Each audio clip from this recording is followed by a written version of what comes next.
अस्सलामु अलैकुम रहमतुल्लाहि व बरकातुहू। अल्लाह के रसूल सल्लल्लाहु अलैहि वसल्लम ने फरमाया, मन गश्श फलैसा मिन्ना, कि धोखेबाज मुझसे नहीं। अजीज़ दोस्तों, आजकल मुसलमानों का शैवा बन चुका है, बल्कि 100% में से 80% मुसलमान मर्द औरत एक दूसरे को धोखा देते हैं। अल्लाह के रसूल की हदीस है, जो भी मुसलमान मर्द औरत धोखा दे वो मुझसे नहीं, कि मतलब ये है कि कल क़यामत में मेरी सिफारिश से बेदखल रहेगा, मेरी सिफारिश उस पर वाजिब नहीं होगी, हौज़ कौसर उसको नहीं पिलाया जाएगा, क्योंकि वो मेरी उम्मत में है ही नहीं। मन गश्श फलैसा मिन्ना, धोखेबाज मुझसे नहीं, यानी वो मेरी उम्मत में से है ही नहीं। इसलिए अजीज़ दोस्तों, किसी को धोखा ना दे।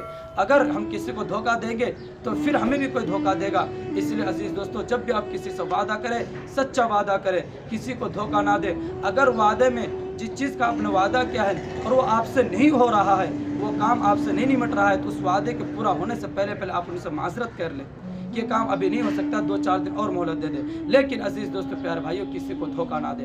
अल्लाह रब्बुल इज़्ज़त हम तमाम को धोखा देने से बचा।